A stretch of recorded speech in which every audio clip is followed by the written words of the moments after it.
Hey, what are you doing, Maynard? Woo, I was just thinking about going down to that pickle and boot shop. What's that? Well, it's a place where you can go and get all your pickle and boot needs met. It's run by a nice fella named Joe Yerke and another little fella named Reese Roper, who used to be in a Christian ska band. What's that? It's the devil's music. Yeah! Come for the pickles, stay for the boots. Ladies and gentlemen, welcome back to the Pickle and Boot Shop. I'm your host, Carl, and your other host, the Steve. I'm here with my friend, the Steve, and I am your host, Carl. I've had too many hot dogs. I forgot to eat dinner. I may throw up. I forgot to eat dinner. I might throw up, right but it's before I okay. I'll called come you. right back. I ate a bunch of stuff that is questionable in the fridge. I may have just eaten mold. We'll see in a minute. Oh, I've eaten mold. I eat it all Bread the mold. Bread mold. I don't really care about. You don't. You're just Not- like, I'm going to get penicillin out of this. Yeah, endeavor. not the like there's juicy mold that grows on things, and then there's like dusty mold or dry mold. Yeah. I don't care about. What? Like if there's like a little bit of like green mold on a piece of bread, Huh? I'll You like just eat it? I don't necessarily eat it, but I'll like pick that piece off the bread Mm-hmm. and then I'll still eat the bread. If the bread has like that white kind of dusty mold, like That's it has the a turn of green, penicillin. that's what I eat. Yeah, that's good for you. Yeah. But like when it gets like the juicy mold on stuff, no. What about that kind of grayish taupe mold? Do you eat that? No. Not that I can think of. That's like third tier of mold. That'll cure HIV. When I was like maybe 12, I was obsessed with Orange Julius. You know, you'd have an Orange Julius, you'd go to the mall, and then you have diarrhea. Well, no, I mean, it was expensive for my parents' income, so I think I had like a small one. I was like, man, I got to get more of this. And so I decided I was going to make my own. Well, the ice cream had a little bit of mold on it, and I was like, it'll be fine. Wait, how I'll do you just scoop it off. How do you get mold on ice cream? You're not allowed to eat it. That's why. It just sits in there. It got mold on it, man. I ate it. I put it in the Orange Julius, and I just remember still yakking real heavy. Isn't ice cream would be frozen at those temperatures? It can't grow mold, right? I mean, it can be freezer burned. There was mold, dude. And I heaved. Was it that? Maybe it was the orange juice that had the mold. It was that green mold. Hey, I got some bad news today to follow up some of our conversations on our last podcast. Yeah. I got some bad news. Coco the gorilla is dead. Was a hoax. No, that's a lie. No way. Not a hoax in the sense that it was fake. What was faked was the amount that the handlers of Coco stated that she knew or that she would communicate. Oh, really? Yeah, they said she only had. They said that she only had like less than 10 things that she would communicate. And really? so if an outsider came in, like they would go, like the handlers, because the handlers were I don't want to say making money because they weren't millionaires. It was their employment though. Yeah, it was their employment, and it was getting them to the top of the field that they were in of study. You can find this. You can Google Coco the gorilla hoax, and it will take you to a BBC article. The BBC article is very fair. It gives both. I trust the BBC. I trust the PVC. I trust the PVC. It gives both sides of the story. So it does say that Coco learned signs. The gorilla didn't necessarily learn like ASL, like American Sign Language, or that, it learned its own, between the handler and the gorilla, it learned its own few sets of things. If an outsider came in and tried to communicate, Coco really didn't know what they were saying, because Coco just knew that these set of behaviors would get them what Coco wanted with its handlers. So the handlers made it like a bigger thing, like, oh, she can do this and she can do this and she can do this. And they were found to be pushing and pushing their own agenda, and what would be the term? Making a mountain out of a molehill. So it wasn't good science. It wasn't good at all. It was cool what they did. It would be like if I came to your house and you're like, watch what I can do with my dog. Roll over, play dead. That's what Coco could do. But I want to say papers and stuff, like the studies that Coco's handlers were putting out were vastly overblown research, and they found that out just prior to Coco passing. That's sad. Yeah, it was, because I read up on it. I wanted to gain a little more understanding. I have to say something. I love our listeners and I love our Diabolical Discussion page, but I'll tell you what, man, I didn't even say anything mean about animals. But when we talked mousetraps, holy smoke, Joe, you got to let go of the mousetrap thing. Everybody is like, Joe, move past it. That's what they keep saying. You would have thought we slaughtered a village with napalm. I didn't. I'm on the side of good. Yeah, talking about mousetraps. Catch and release the mice. And then talking about animals being able to think on a higher level. Holy smoke.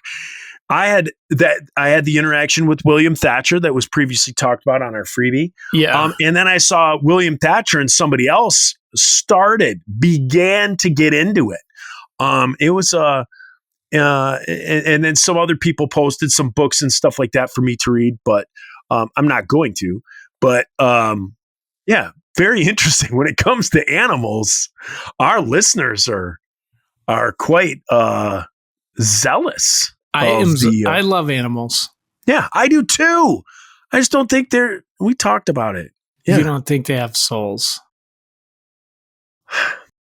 Let's define a soul. When a dog dies, does it go to an afterworld? Yeah, I think it has. I think a soul is like an eternal being. Like, okay. I don't think this here's going to trip you out. I don't think this is real. This is molecules. Like, this is defying the laws of physics, the order of molecules that we are. And I think, like, in the Bible, like, in very archaic language, it says, like, we are in vessels of clay. Like, we are souls. This is just the freaking mech suit that we're in. We're just moving molecules around. So a dog, the same thing? Yeah. I think that, like, those molecules will go back into the earth, whatever. The soul exists beyond that. It is energy. It is a being. But then, like, if we believe in God and we believe in Christ and we accept Christ, we believe in Christ, therefore we can move on. He covers us. What about dog? Like a dog or a cat can't. Right. You know what I mean? I know. Like, they're born. They're on the same sinful planet that we are, right? Yeah. But so they would be under that law as well, right? Like, their souls just don't get to walk around willy-nilly. They're not humans. Like, what? Well, then you get into the point of, like, what is this about? Like, is it about some high wire act that Jesus is doing, like, to save us from something he made? What do you mean? Like, if he's God, he created the problem and is the solution. Right? Why? What do you mean? Back that up. Well, like, the problem is, like, if you are looking at this in terms of literature, like, the plot is Like it is like all these things, man versus himself, man versus machine, man versus the world, man versus the mechanism of like, you're born sinful and you require salvation to interact with God or to avoid hell. Like is that how it is? Like that God he created this whole thing and then he is the answer to it and also the creator of the problem? I don't think he's a creator of the... Well, I guess you could say he's a creator of the problem if you call free will a problem. But since free will is there and we choose to follow... I don't believe in free will. Okay. Okay. I don't think it exists. I think you are... Like, I think there are psychiatrists, like there's a lot of new psychiatrists that are like, yeah, there's no such thing as free will. You are already at birth, like predetermined to choose things. You already have a predilection to, based on your genes and then by the way you are raised and where you are born and to who you are born and what society and what time you are born into. Like most of the decisions you will make in your life are already determined by some other force. Now, like they don't ascribe that to God or any supernatural forces, but like we do. I just don't think we have free will. I don't think it's fair. It's stacked against us. I don't think you choose things like, I don't think it's like, do you like chocolate or vanilla? It's like, which one you like because you have reasons. Your parents liked chocolate. That's all you had when you were a kid. It was like the first ice cream you had. Like genetically, like you are predisposed to like that because it has more flavor. It seems more, I don't know. It seems different. Vanilla seems plain. All those things you don't have any choice in. Says you. I think I do. I believe the opposite. I believe it is a choice. Mm-hmm. So along those lines, where the Bible tells us the only accepting Christ is the only way to quote unquote heaven. Going by those rules. Is it? Is that what the Bible says? Yeah. Yeah, it does. So like a dog or a cat can't do that. And I think faith, it is clear that faith is the mechanism for your salvation. Okay. But it doesn't say in what.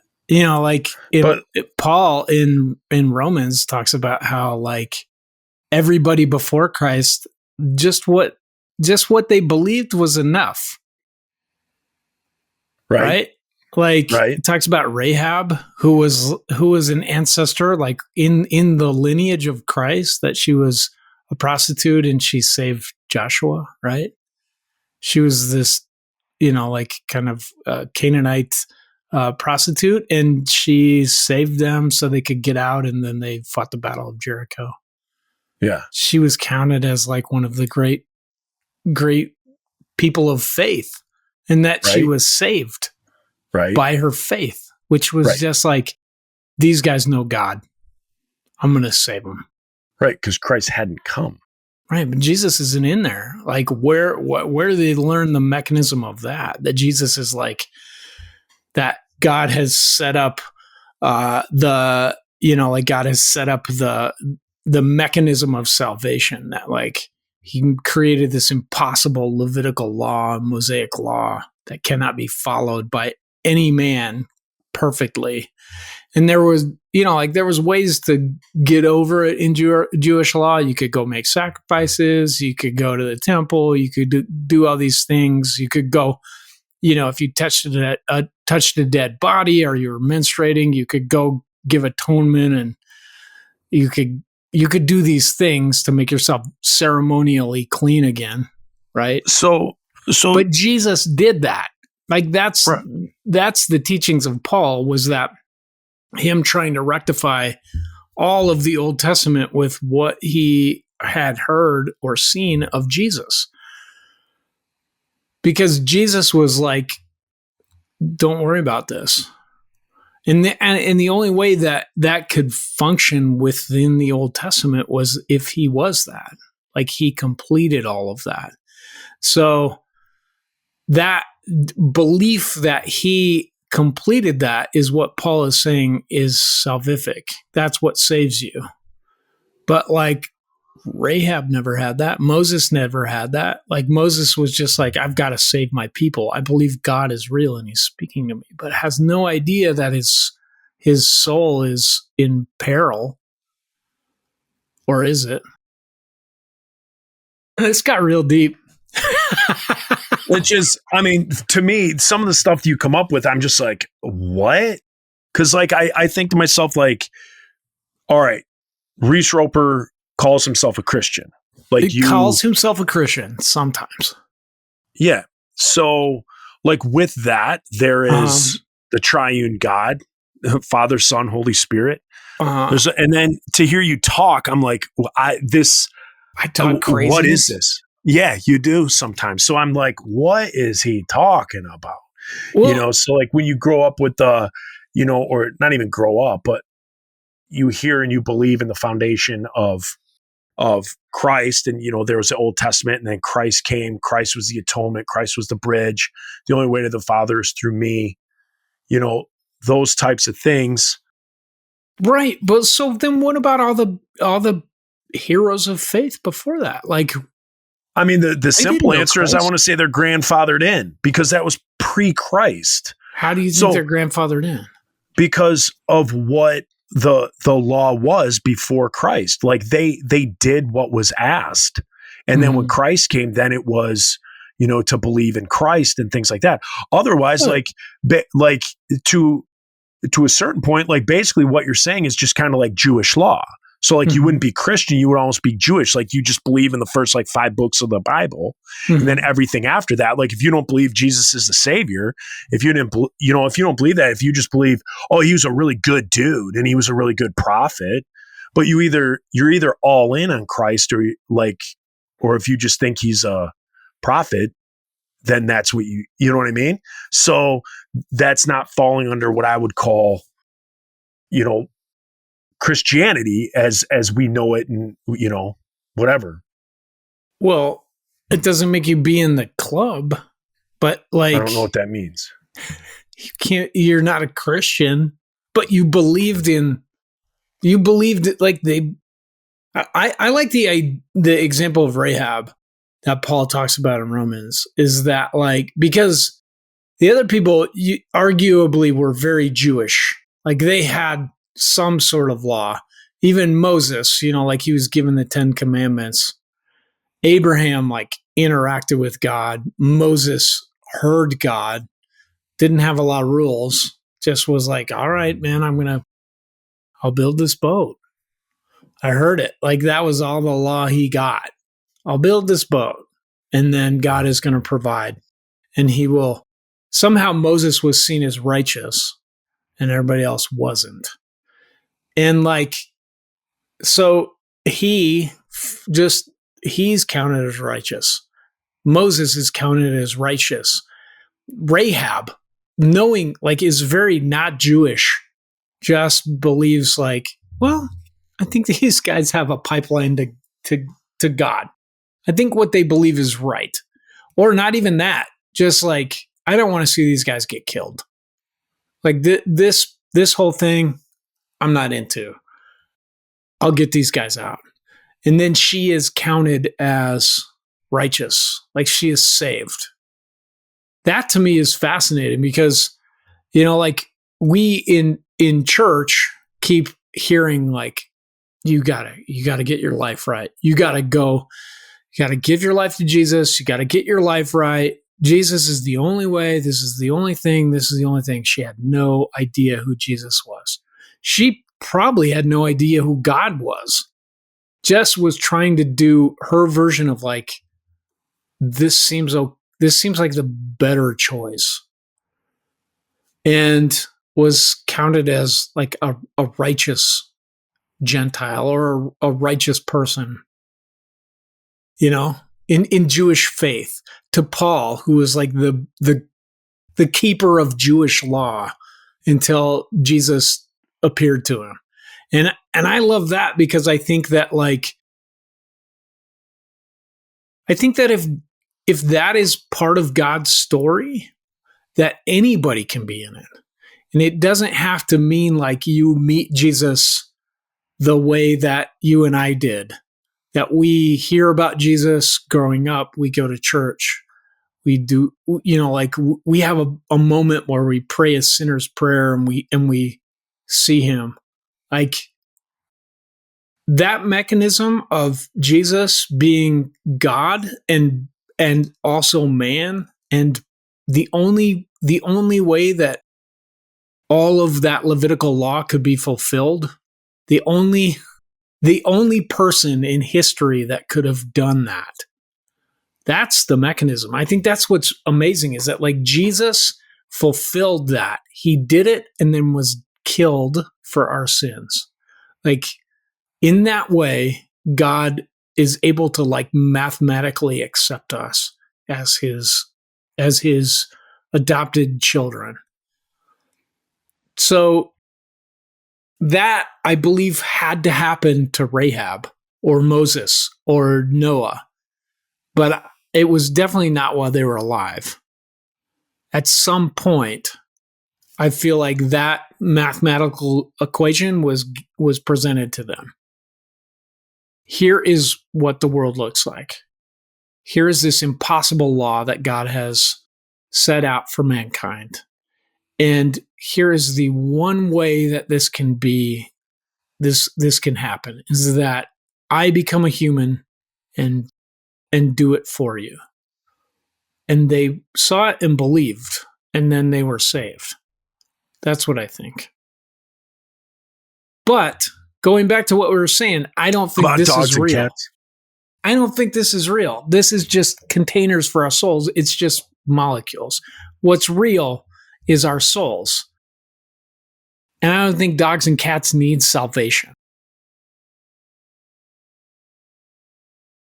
I think they just are. They just are already saved. That's not part of the thing. You have to go back to like, this is the big question. Why is this? Like, why would God do that? Like, why would God be this, like, if you had all the power to create everything and create a universe that could do anything, why would you make it so that you are the protagonist and the antagonist? And, not that he is the antagonist, but he created the antagonist and then created your creation to be pulled between the two. Like, what is the point of that? And to me, it is the same reason we create things. It's because we like good stories. And this is the greatest story. Mankind. The Pickle and Boot Shop. Oh, right. I mean, the Pickle and Boot Shop is the greatest story ever told. Yeah. I mean, like, I feel like there are breadcrumbs. You've turned Jesus into just some guy. And so now the Pickle and Boot Shop is the greatest story ever told. Jesus is God. I believe that. However, I'm not even going to start, man. Yeah, don't even go down another rabbit hole about how I don't think God is a Trinity, but that there's 7 parts of God. Yeah. It talks about it in Revelation. That. People be like, no, that's just metaphorical. Well, are you going to go down the hole or no? Because you just said you're not going to go down the hole, and then you started going down the hole. Oh, yeah. People will be like, we have enough trouble understanding a Trinity. But it does say there's 7 spirits of the living God. Like, there's only 3 that we can barely grasp. There's 4 other parts of God, like 4 other facets of God. Like he's like a 7-sided Dungeons and Dragons dice. And we're just like, I can see this. Okay, you can have 3 characters. Like you can have 3 facets, but like 7, we're like, where are the other ones? I don't know. You can like bend time and space. What's that guy called? Frank. Yeah. Anyway, Pickle and Boot Shop, we got to talk about our songs. Yeah. Well, you go first this week. Oh, I went first last week. No, you didn't. I did. Yeah, I did. No, I did. Because I told you to go first. You said, no, I went first last week. You go first. So then I went first last week. No, that was the week before, Joe. I don't believe so. Okay, I'll go first. Yeah, go ahead and go first. The next Five Iron Frenzy song is called Shut Up on the album Upbeats and Beatdowns, and it was probably the hardest one for me to write on that album. It's track 6.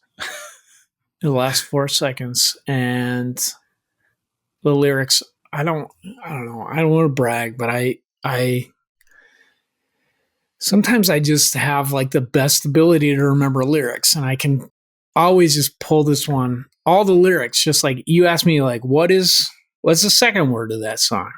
Or what is the first word? And I can tell you. It's shut, and then the second word is up. And I can sing it at any point. Like if people are like, sing me one of your songs, I'm like, shut up. And then and then it's over. That's a great one. Yeah, man. I think that's the quickest song explanation we've had yet. Should I do the real song? Yes, I think you should. Well, that is a real track in there. Well, do you just want to do that? You could just do that. Well, I think what happened was we needed more tracks, and I had been like, Sagi would record before and after the songs, and I was like, shut up. And then we're like, ha, that's funny. And we're like, well, we should make a track out of that. And then we make hidden tracks. We did that sometimes too. On this album, we made a hidden track. See, you guys always did tons of hidden tracks and stuff like that. We always wanted to, like the bands we grew up listening to had tons of like hidden tracks. Like I'm sure it was in every city and every scene, but like in Detroit, a lot of like the local bands and stuff would have all these like goofy, and when I say local, even kind of like Midwest, like Johnny Sacco. I remember they did a bunch. Who else? I'm failing to think of others. I know Johnny Sacco was huge. They had stuff in between every single song. They did. And so we loved it. And so we would always think of all this stuff, and we would always want to put stuff in between songs and at the end of songs and stuff like that. And then we'd have it all packed in there. And then like the album would come out and none of it would be in there. Like our record company was like, we're not putting this crap on there. Didn't you complain? Were you like, fellas? At that point, it would be too late. Like we'd literally be getting a copy of our CD that had just come out, or that was coming out like a week later, and the CDs are all printed up, everything like that, and none of that would be on there. And I'm sure Tim Tabor had something to do with that as manager. Like I don't think Tim was much of a guy, a team player when it came to like goofing around on an album. Like he wanted it to be like Tim is very serious. Yeah, exactly. He is. He's very serious. He's very serious about art and stuff like that. He's a jokey guy, but when it comes to the business end of it, he's all business. And so I think we would hand him like the tapes, and then he'd be like, great, guys. Sounds great. What just happened? I heard something fall. A drywall, a putty knife fell over. And then, and then all of a sudden he'd be like, great album. And he'd like laugh at like the little things we would have in between. And then we'd get it and it wasn't there. It wasn't there. It's lies. Like our Soundtrack to a Revolution album that had me taking a dump on it. Yeah. And that wasn't on. It didn't make the cut. Well, I mean, that was probably a good move. It was a good bowel move. I mean, like, it might have hurt your standing in the Christian bookstores with grandmas. Yeah. I think when Soundtrack came out, I don't think like that came out on Transparent, which was Tim's label. Uh-huh. And so he probably had a little bit riding on it. But at that point, I don't even think it was being like distributed. Like that was like I don't think people were buying CDs then. Maybe they were. But it didn't seem to. He didn't like that one. He didn't like that one. Well, and as a 46-year-old dude, I think it would be funny to put in Soundtrack to a Revolution, a very what I consider like serious album, and it had a lot of I think that was the first album that like I came out of my shell as far as like it, dude. Writing. Put it out with the pooping. I would love to. I have put it out on vinyl. Yeah, and put it out on brown vinyl. Yeah, exactly. Yep. So that's my 2 cents on your Shut Up track and how we couldn't have that stuff. Well, in seriousness, the next song was called it was 7. We did have that fake track. Then we had Arnold and Willis and Mr. Drummond, which I think Scott wrote, and then I wrote the lyrics too. It was just kind of like, I think because Les and Jake had they had covered like the Laverne and Shirley soundtrack, yeah. And I was like kind of jealous of that, like the theme song. They're like, come on, House and Pepper Incorporated, we're gonna do it. Yeah.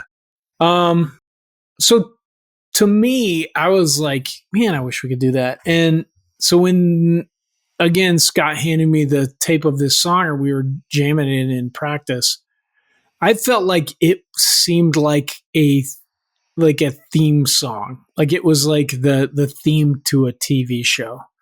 And for me, my favorite TV show growing up was Different Strokes. And like really, for me, in writing this, like it was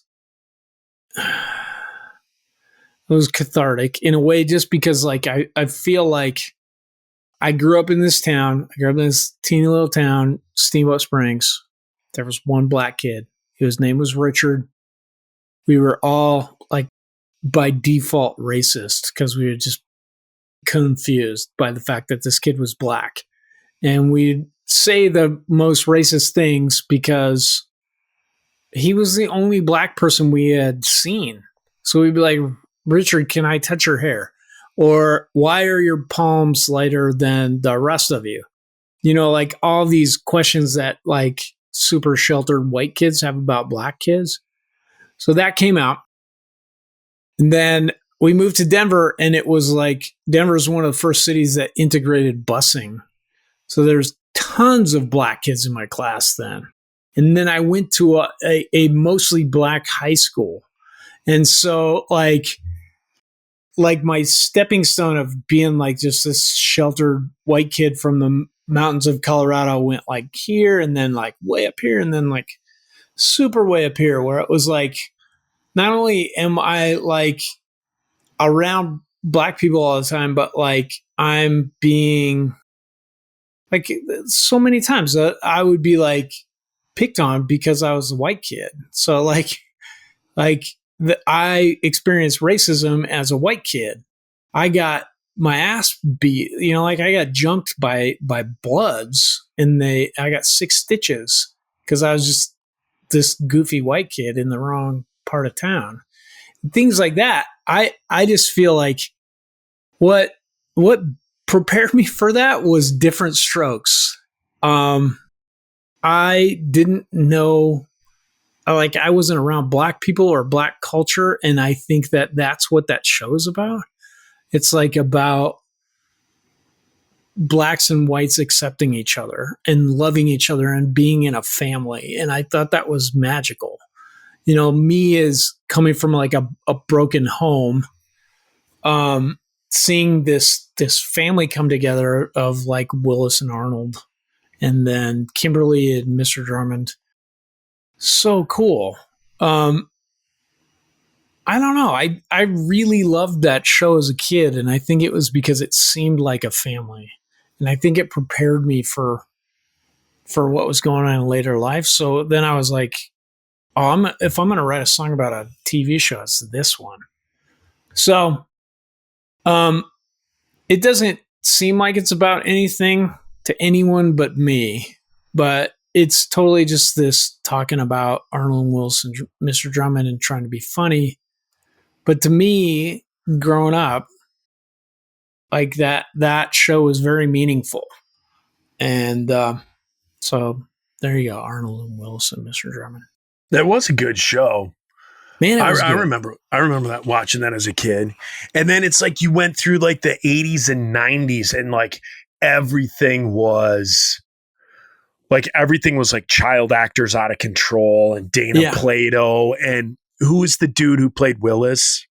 Todd Bridges. He's the only one still alive. Yeah. And then, Gary Coleman, and then it was like when his career was over, there wasn't like much of a, much of a draw in Hollywood for like here's what's funny is when he was done with Hollywood, he moved to Denver. And he, like on that show, there's a couple episodes where he loves like model trains. So there was this model train store on Broadway, and he worked at it. The guy gave him a job. He worked at a model train store, Gary Coleman. Like, hopefully he was still getting residuals, but people would go in there to see him a lot. And most of the time, I had a friend who went in there to see him, and he said he was curled up underneath one of the train sets sleeping. What? Yeah. And then I remember he was like, because then he made it onto like TMZ or something. He was like a security guard somewhere. Yeah. Like jumped on the hood of a car, something. Yeah. Dana Plato went into porn. Yeah. Kimberly. Yeah. And then like, what's Mr. Drummond's name? Conrad Bain. He passed. Yeah. And then Mrs. Garrett, she passed. Did Mrs. Garrett go on to do Facts of Life? Or yes. So Facts of Life was a spin-off of it. Oh, that's what I thought.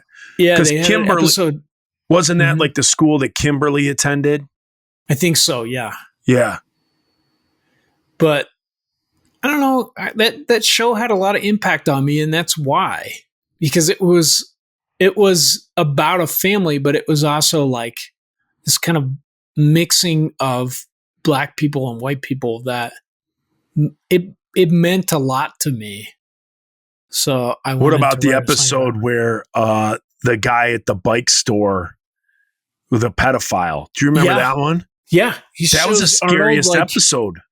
That was the scariest episode super scary ever. No, man, they would like, I think that was like NBC's like biggest show, and some executive was like, or maybe it was like the showrunners. They were like, let's make this, let's do something with this. So they like had that. They would have shows about drugs.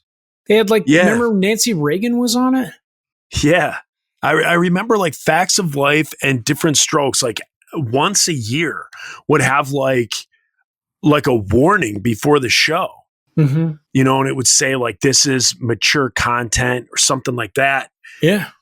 And yeah, it was always crazy. Like that terrified me, because the way that they shot it, where the kids like went in the back, my memory might be completely off, but I remember like them going in the back, and the start of like, he was like playing them like, like porn cartoons and whatnot. Yeah.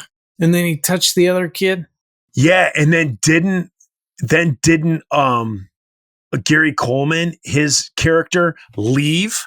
Yeah. And he left the kid. The other kid gets molested. Yeah. Yeah. And so it's so heavy.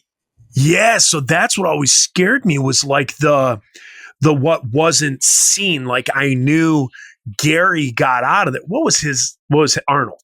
So Arnold booked it and left. Who was it? Sam or whoever the other kid was that like he left there. And I was always like, what? Like as a kid, I didn't know necessarily the X's and O's, what was going on, but I knew enough that it was terrifying and that I was like even as a kid, it was like, I want to kick down that door and rescue that kid. Yeah. And then when Arnold like saw him the next day and like he wouldn't talk, he wouldn't, it's so bizarre. And then even now, like this just popped in my head. Like even now in 2023, back then in Hollywood, that's what everyone was doing to child actors. Yeah. Like, but like, how cool is it that they were making that statement then? Yeah, talking about it for sure. 1981. Yeah, something and like then, that. Yeah, and like Gary Coleman, like they figure out that he's got this growth disorder, like human growth hormone deficiency, and he's going to stay that size. And then they start making shows about that he's handicapped. And then he has friends. Wait, they did? Yeah. And and not just that, but like he would have friends that had dwarfism or that were in wheelchairs or that were like had myasthenia gravis, all these things. And like that was integrated into the show. Like, let's bring this person in. Let's make him be Arnold's friend. And how is he going to deal with this? And it was just like, for me as a kid, it's just like, same things. You see somebody that's different, and the first thing you feel is fear. Like you're like, I don't know how to behave. But then like Arnold was cool with it, and then you could be cool with it. You could be cool with people that were different, and then he was different. Like I loved that whole aspect of that show, that it used like comedy to like bring in all these things. And they knew like most of their viewers were younger kids, some adults, but like it was a really good vehicle to just say like, here's how to be more accepting of people. The whole premise of the show is like this rich white dude and his rich white, daughter. How do they accept these people? And how do these people, these two kids from Harlem, accept them? And then like, here's their working class, their kind of mammy type white, their maid / cook, Mrs. Garrett. Like, what is her role? She's like a mother to them, like to all of them. It's so cool. Just like how they kind of made it just be about acceptance and seeing people's differences and then kind of accepting that. I love that show. You remember the chick with cerebral palsy on Facts of Life? No, I don't. Oh, she was a normal character? She wasn't. She was a normal extra character. It was the blonde girl Blair. It was her cousin. Okay. And so the first time that character came around, nobody knew what to do because she had cerebral palsy. Yeah. And so she basically said, like, it's my body that's broken and my nerves and stuff, but my brain is fine. I can talk normal. I understand funny jokes. I understand rude comments. But when I go to talk, my mouth and my tongue don't work right. Yeah. So, and at like that point in my life, like I had a friend with muscular dystrophy, and it was, or I would say I saw that prior to meeting my friend who had muscular dystrophy. And so it was one of those things that when I met my buddy Tom, like I wasn't freaked out that like he walked weird, that he kind of talked a little goofy. And then the older he got, like I remember I met him in third grade, and toward the end of the third grade, like he was always falling down. Like he walked really weird, and we just, whatever, that's Tom. And then he was always falling down, and it got to be to the point where he couldn't walk more than like 4 feet without falling down. And then we'd have to help him up, and he would walk 4 feet and fall down. Well, then he's gone from school for like a month. And then he comes back to school and he's in a wheelchair. And our teacher and his mom like announced to all of us, like, yeah, Tom has muscular dystrophy, and he's going to be in a wheelchair from now on. And because like I was like his best friend at school, I was the guy who like I would like wheel him to outside to lunch. And because they only had the one back then, they only had the one handicap entrance in the school. Like after lunch, after recess, I had to push him all the way around the school and in through the ramp door, all that stuff. So it did make it where it was like more palatable and like, oh yeah, Blair's cousin, I learned on the Facts of Life, she's just a normal person in kind of this broken container. Yeah. And so it was the same thing with my buddy Tom.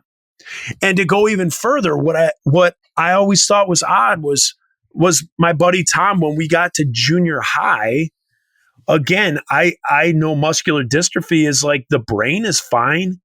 Like the person inside there is fine. It's just the body's busted up. And I always thought it was weird that like in my school, they had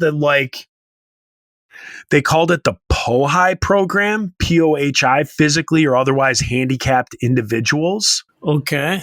And so I found it weird that like my buddy Tom, just because his body was broken and he had trouble like walking, he was put in these classes with these kids that some of them, because of other birth defects or handicap issues that they had, I mean, like they were like severely mentally challenged. And so he was like intellectually way ahead of them. Yeah, but like those were the classes. So like so we were all together through elementary school, and then when we got to junior high, which was 7th and 8th grade, he went to a completely different part of the building. And so like if you had 6 classes a day, half of his day was like spent in what they called the POHI wing. Yeah. And so I always saw it like I'd be like walking by, like class, in between classes, you walk by and you look down this wing that like nobody goes down because that's where that program was. And I'd see Tom and I'd see him with like all these kids that like can't speak, that, some of by no means am I making fun at all, right? I'm just trying to audibly describe the people. So there are people who are just such severely like hands curled and like drooling, and the only noises they can make are like shrieks. And like it was kind of a program where they could kind of go and learn like basic things. Like they would have to have someone caring for them all day, wiping their face. Very special ed. Very, very, very special ed. And Tom was in there. Yeah. And so I always thought, and I was always like, didn't belong there. Yeah. I was always like, why is he in there, man? Like that's gotta be tough for him.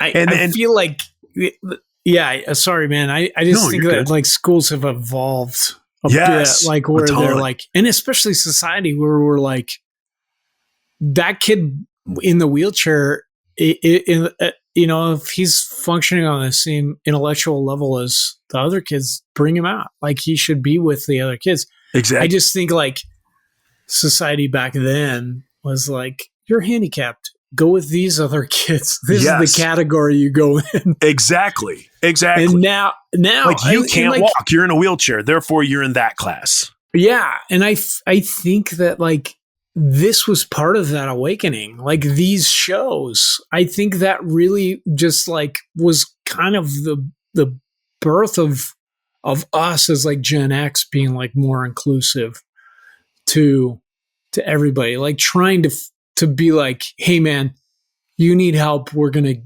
to figure this out. Like we all need help. Here's what makes you different. Here's what makes me different. We can go together, like I love that about that show so much.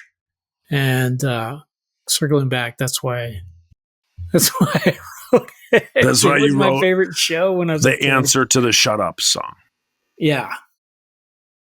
Oh, good one. Mine that I have is a song called I Say. Okay. And at 46 years old, like going back again to one of these old songs that you wrote, it's weird. We called it I Say. Nate, again, named it I Say because I say the words I say often in the song.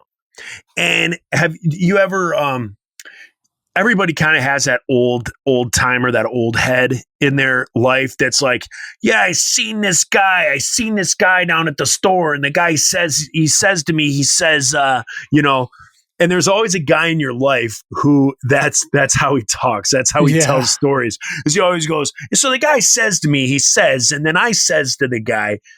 That's how my dad talks. If my dad tells you a story, that's how he said. That's how he says it.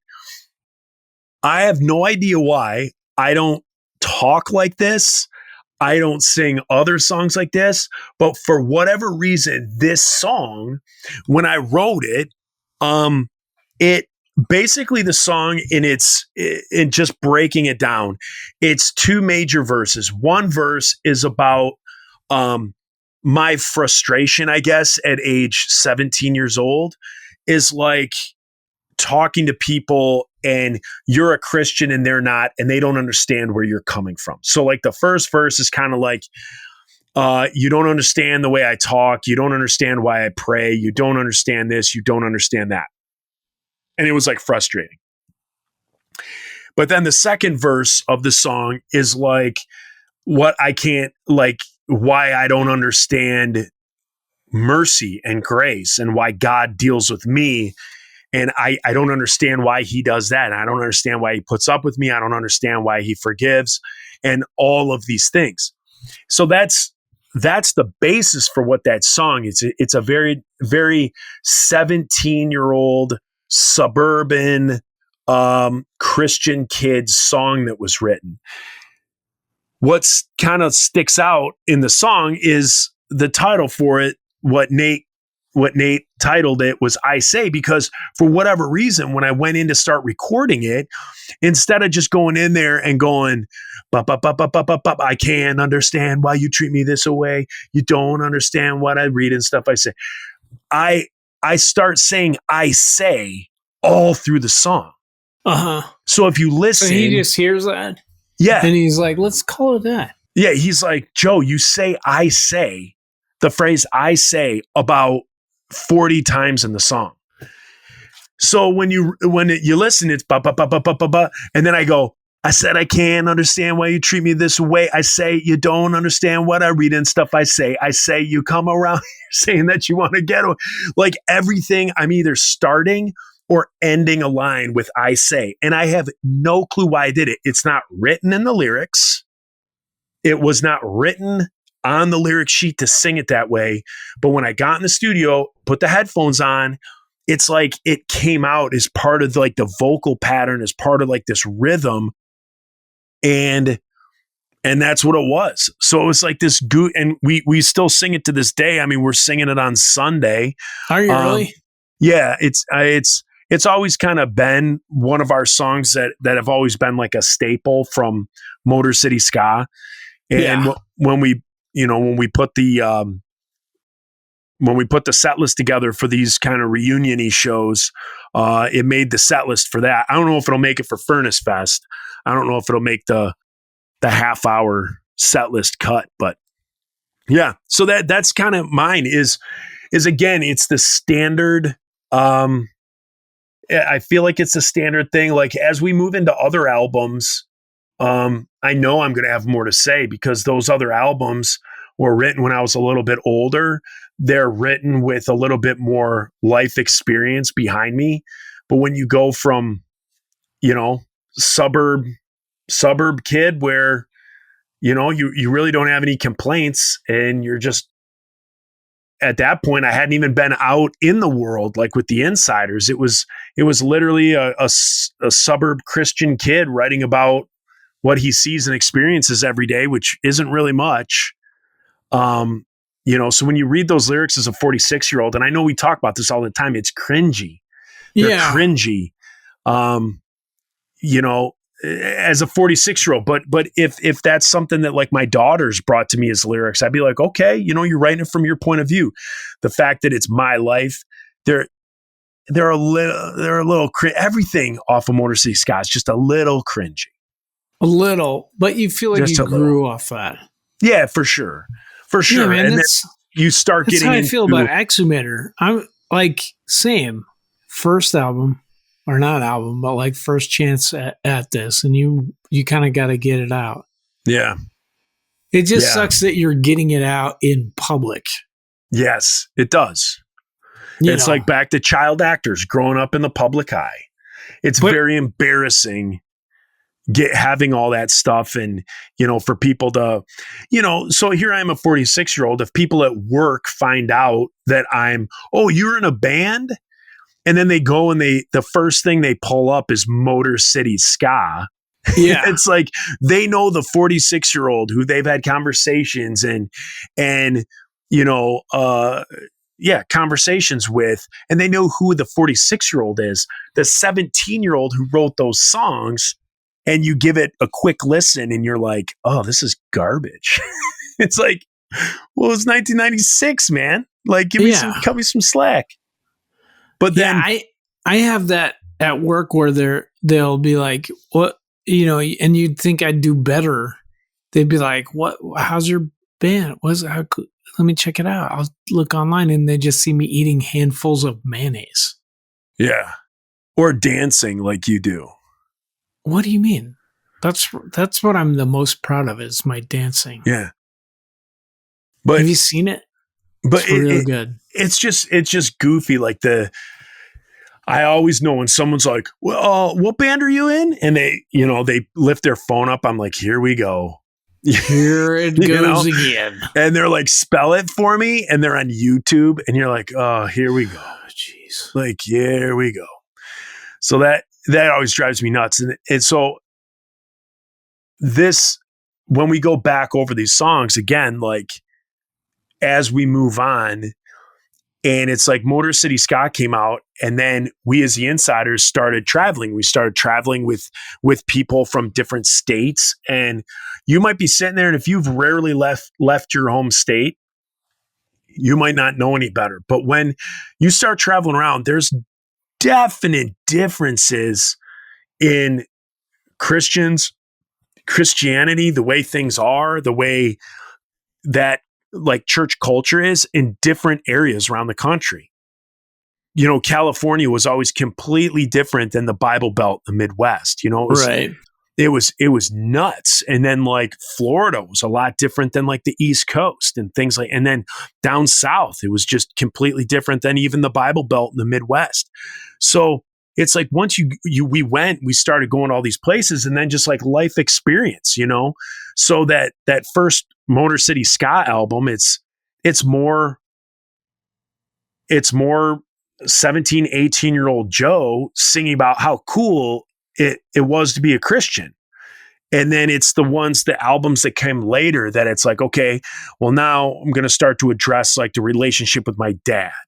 And then when Soundtrack to a Revolution, like, you know, other difficulties in life. And then Sinner's Songbook, you know, that's going over, you know, just absolute heartbreak and divorce and, you know, things like that. And God and Christ change as to who you need and what you need in your life from the time that you're 17 to the time that you're 38 years old. You know, like what you're singing about isn't necessarily rah-rah anymore. It's, you know, it's a little deeper. So not hopefully, but as we get through the Insiders catalog, you guys will hear a little bit more what goes on behind Insider songs and lyrics that I wrote. Whereas like Motor City Ska, I swear I could go through, you know, this each and every week and probably do it in five minutes or less as to like what kind of went into the songs. Because there was just a 17-year-old scribbling down in 20 minutes, you know, a song. So I think Joe, I know you won't believe this, but I think you did fine for a 17-year-old. I think you did fine for a 30-year-old. They're good songs. Well, thank you. I think I did fine. I mean, I did. I don't like we've gone through this. I've gone through, when this show started, people don't realize like the dynamic that you and I had and what this platform did for us. Like I believe I could speak for both of us by saying like when we would do this show each week, it was like therapy for us. Yeah. And I believe over these like 2.5 years of us doing this, we've been able to work through some things that we once held dear or stonewalled with. And I think that's one of them is I think I've come to the realization that like, yes, they are fine songs and they are fine for the time that it was written. And I'm proud of the songs that I wrote when I was a 17-year-old. It's just now as a 46-year-old, as I've always said, I think some of those songs I could still write with the same sentiment. It's just I would word them different. That's the only thing. That's the only thing. When I look back, they're just simple. They're just simpler songs. Well, I think, but it was a simple time. 1996 was a simple time. Cars weren't running on batteries. The internet had barely been invented. That's true. It was a simpler time. There was no such thing as the Google machine. People still bought war bonds. You had cable and it scrambled the Playboy signal. Yeah. What happened? And you had button-fly jeans. Someone thought that was a good idea. I think they still sell them, don't they? Yeah, but nobody buys them because they're not a good idea. It's not a good idea. If you have to pee, you're hosed. Literally. And you're like, oh, I got it. And then no. Yeah. Negative. Prior to coming on, I thought I grabbed an ice water. And now that I'm a bit parched, I realize I never brought my ice water in here. Dang it. Well, today is Tuesday. We're recording on Tuesday. I start my 12-hour shifts at work tomorrow and Thursday. Then Friday, I am off. And Saturday, Hides and I are celebrating our anniversary. And we are going to a place called the St. Clair Inn in St. Clair, Michigan, which is on the St. Clair River, which runs between Lake St. Clair and Lake Huron. And all these big freighter ships, all these big ships of the Great Lakes go down it. And so, such as the Paul Tregurtha? The Paul Tregurtha, baby. And so where we are on the river, it's only about like maybe a quarter mile or a half a mile wide. So the ships go down and they're like right there. So Heidi is a huge freighter fanatic. And since I'm with her, it's one of those things that as a couple, as a partner, I get involved with her. So I think it's been fun. So we're going to do that Saturday and then checking out on Sunday, head down to Hamtramck, and we'll be playing with Middle Out, Johnny Respect making their reunion, and the Boy Detective from Grand Rapids, Michigan. Will you give those guys hugs for me? I will. Yeah. So that'll be fun. And I believe I heard today that Johnny Respect re-released an LP or an EP that they did in 2008. Wow. So I think if you check Apple Music or wherever you stream your music, I think Johnny Respect just posted like new music, but it's new music from 2008. That I don't think they put out. So yeah, give it a listen. Do it right now. Yeah. And then I will be singing Linoleum. NoFX's Linoleum. They are they text me and they said, hey, if we play it, will you sing it? So I'm singing Linoleum. And no one's ever covered that. No, nobody's ever covered that. Have you seen the video for Linoleum? No. They made a new version of it where they just like, I think it's them and some other band playing it together, but it's like all these video clips of bands covering it. It's pretty rad. Oh, is it? I'll have to check it out. Man, did you hear about Anti-Flag? No. Oh my goodness. So the lead singer of Anti-Flag was accused of criminal sexual conduct, sexual assault. What? And so as a band, one of their band mission statements is, we will always believe a victim of sexual assault. Oh. So this girl has come out and she was on, if you guys listen to a podcast, there's a podcast called Enough. Oh. And it's a podcast where a man and a woman discuss sexual misconduct in the music industry. And so the victim they had on the show, and without naming him, but she did everything, to where people who are really smart figured out who it was. She came out on this podcast called Enough and went through the entire situation, the entire incident as it happened. And within like an hour of that podcast coming out, Anti-Flag broke up as a band. Dude. Yeah, they broke up. They said they're done. And the lead singer, his name's like Justin, his last name's like Geezer or something like that. Bieber. What is it? Bieber. Yeah, Justin Bieber. Uh-huh. It starts with a G. But yeah, so he's been accused. Now, mind you, there haven't been any police charges. So the girl, this is where I think things get a little tricky, is the girl, to my knowledge, hasn't gone to the police. Like, I don't think there's an investigation that they're investigating the criminal charges. To my knowledge, I don't think so. She just went on this podcast to tell it. Huh. So instead of like a criminal court, she kind of went to public court, which kind of sucks because, like, how can he defend himself? So, but yeah, they broke up right away. Now, mind you, what she says is pretty damning. If you listen to the thing, you're like, that's a tough one. That doesn't look good for him. It's not a good look. Not a good look. So, but yeah. So that's popped up in the last couple of weeks that we hadn't talked about. So I wanted to see if you'd heard about it. Have you ever met those guys? Cool. No. Neither have I. You know who turned me on to them is the W's. Really? The W's turned me on to Anti-Flag. I had quite a few of their albums. And it's funny because I consider myself Republican and they're extreme far. They were Antifa before Antifa even knew that they were Antifa. They were like black bloc guys,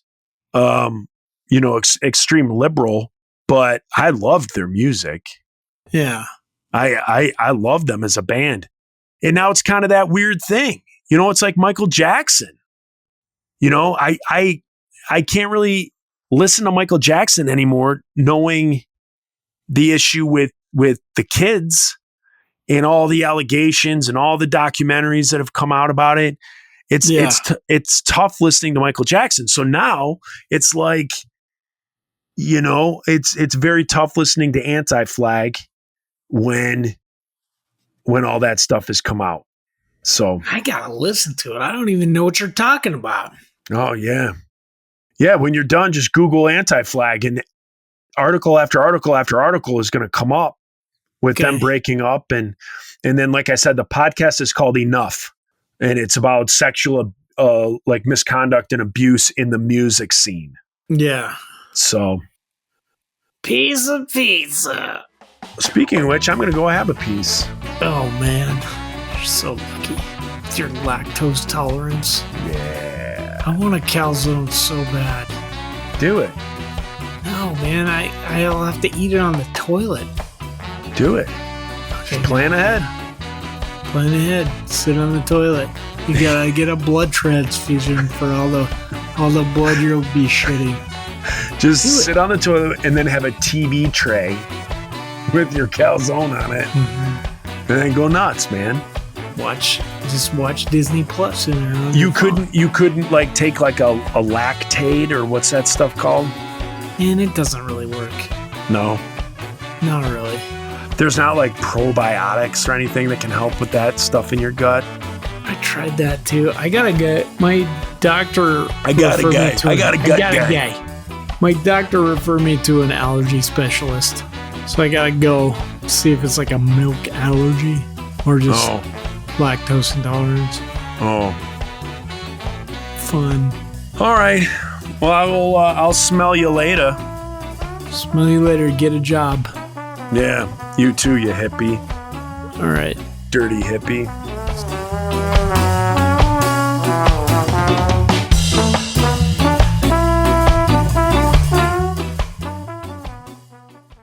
Cut it out. Daniel, cut it out.